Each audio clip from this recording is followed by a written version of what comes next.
Hello everyone, welcome to Grow Your Future with Luxland. I am Zar, CEO of Luxland Investments. Today we are joined by Mark Fatur, our Business Development Manager. How are you, Mark? I'm very, very well. Apologies for being sick on this week's episode, but I'm good. Still soldiering on. Yeah. Mate, today we want to talk about the world coming to an end, the big crash. It's a very heavy topic. Yeah, it's something that's been on people's, I guess, not even just their mind, but their agenda on what to talk about these days. Everyone's, expecting the market to cool and everything's going to be, perfect in a couple of years' time or a couple of months' time. Everyone thinks it is just going to be this incredible change, but I don't know. In my eyes, I don't think that's going to happen. What do you think? I think we are approaching the peak of the cycle. As we speak, we are getting it to, especially in Sydney here, where we're getting to a point where how much can prices rise even more? Interest rates, the RBA have left the interest rates at 1.5%. There's only one way they can go up. Yeah. There's only one way they can move is That's up, right? right? Yeah. So banks are already putting their rates up. APRA have started to come in and regulate the banks a little bit more in terms of getting tighter regulations around, lending and, even I'm finding it, difficult to refinance and all of those sort of things. So, it's definitely having an effect on the market. I think more and more stock is coming onto the market now, what I'm finding, because people are realising that, okay, this is it, we need to cash in. Yeah. But it also depends on where you buy. Like, if you're buying around, capital cities that have got a lot of infrastructure spending, then, we shouldn't really see too much of a drop. Maybe 5-10%, but I think it's those rural areas and, regional areas without the infrastructure spending where they'll be affected. Of course, yeah. A lot of the brand new stuff, like off the plan stuff, and, we're at a critical point now where, there will be a lot of mortgage stress if the rates do rise.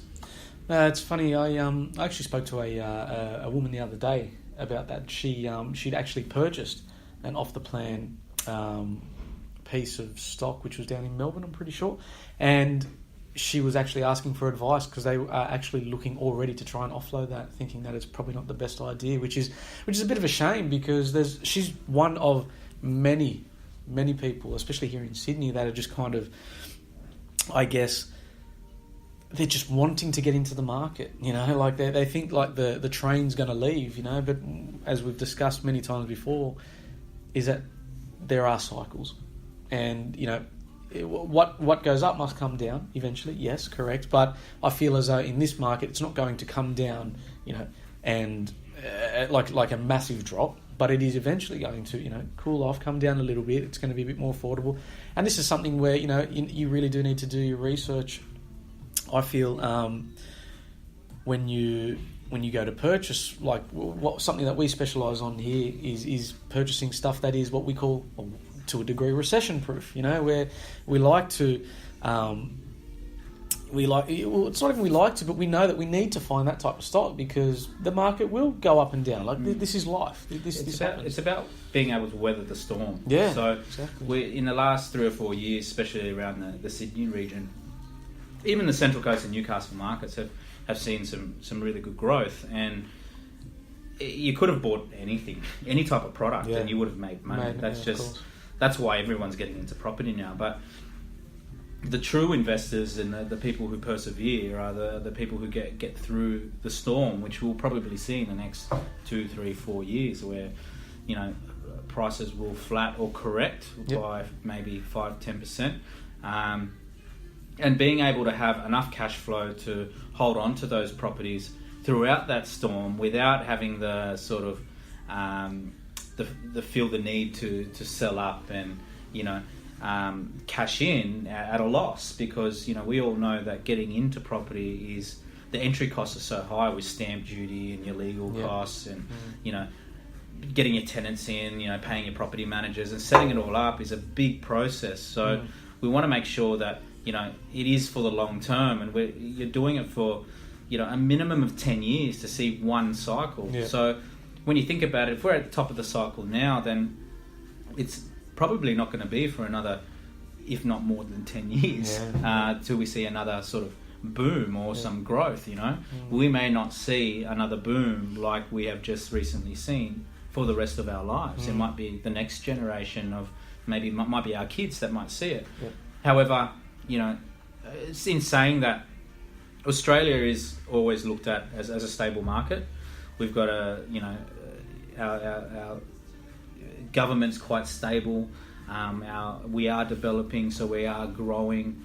We've got a lot of foreign investment coming into this country and helping us grow as a nation. So, there's a lot of stuff happening in this country where, it's only going to get better to live as well as to do business. And that's why Sydney has seen such a rapid growth, because of the opportunity there is to live in an international city.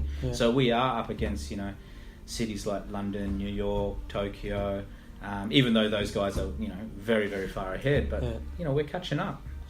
And it's funny, it makes me think, after you mentioned a couple of those bits and pieces there, that this is why we specialise in the buy and hold strategy, and not even just what the company does, but this is what we personally do ourselves, and it's worked thus far, and it will continue to work. It won't, well, in my eyes anyway, and knock on wood, it won't backflip on us, but the chances of that happening are very, very slim compared to if we were,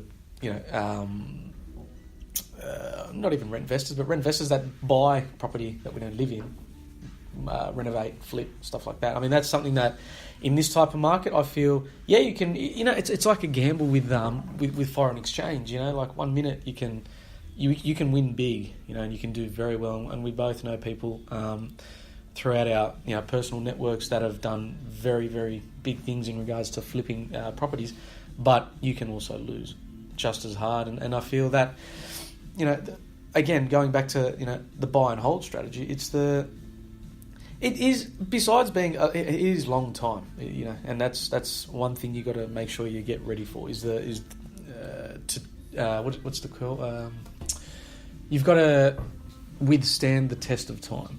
That's hard enough as it is, but if you can do that, the rewards are massive. I mean, I had a business for close to 5 years up until working with Luxland at the start of this year, and it was the buy and hold strategy that basically saved me towards the end of it. Do you know what I mean? It was, and because it has grown over time. Now, if I had back 6 years ago, let's call it, when I was purchasing my first property, purchased a property that, was, I don't know, let's just call it a duplex site back then anyway, so I wouldn't have made as much money as what I could have made now, but even still, I most likely would have burnt through all that money by then, that's for sure. Or even if I'd tipped that into the business or just pissed it up the wall, basically.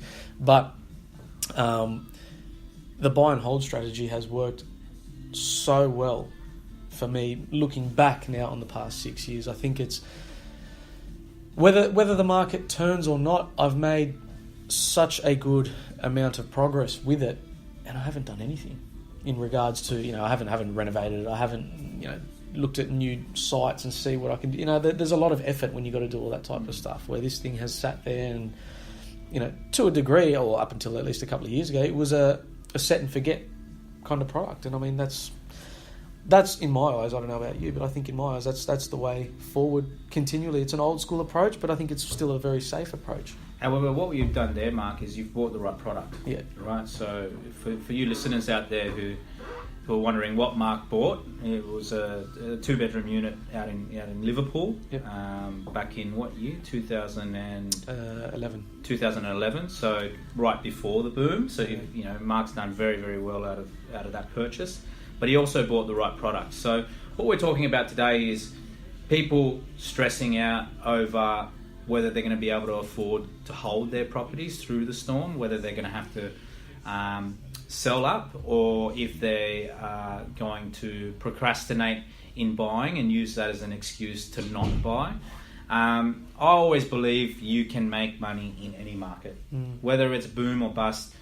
In actual fact, you make more money in a bust market because you can get some better deals. But it all comes down to the asset selection. Of course. So if you buy, your friend that you were talking about who bought the off the plan purchase.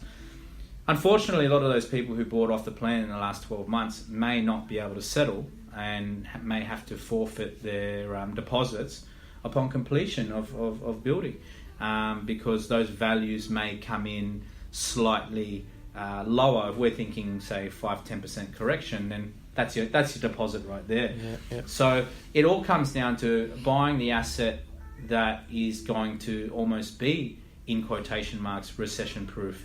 And also going to give you a good cash flow that's going to enable you to hold that property over the period of time where the market may correct itself. So if interest rates do go up, then you've got a little bit of a buffer there to help hold on to that property. Yeah, sure, you might not have as much cash in your pocket after all expenses are paid, but at least you get to hold on to the property because that's your first priority.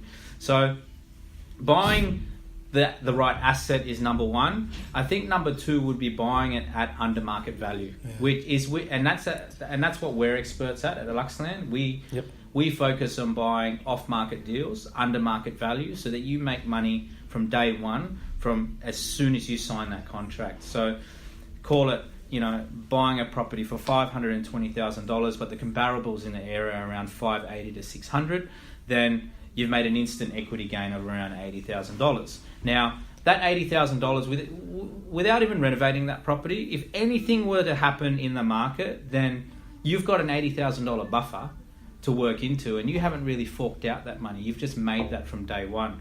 So a property like that will probably also rent out for, say, $500 a week.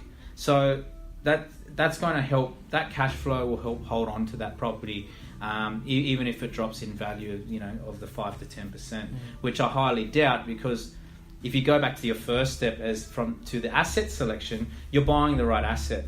So when we say buying the right asset, that means buying something that everybody always wants. It's a commodity that everybody wants. The whole general population can always live in something like that. So, the mass population would probably, they like properties to live in, to rent, and also to buy around the $500,000 mark because it's affordable, right? It's when you hit the 1 million plus is when you start getting worried, because not everybody can afford to live in a $1 million plus apartment or house. A lot of people can't even afford to rent a $1 million place. So that's why we stick to affordable price points when it comes to our clients at Luxland, because we all can almost allow for a little bit of a correction because it's not going to get hurt as much. So in my portfolio, for example, I don't have a place that's worth over $1 million. It's only starting to be now. The purchase price isn't over $1 million. Yeah, my purchase prices are always going to be probably a maximum of, say, $650. Yep. Because I know the cash flow that comes back on that is going to help support the loans, no matter what happens in the market. So I think the mistake that a lot of people make is that they buy their first property, which could be, say, $500,000. They make a really, really good earn on that, and they see some equity increase. They get a bit excited because the banks call them up and say, look, we can give you a little bit more money, and they decide to upgrade. Yeah. And they buy a $1 million place, and then they buy a $1.5 million place, which is all well and good. If you've got the serviceability and the income to support it, fantastic. Yeah. Go and do it. Like you deserve to enjoy.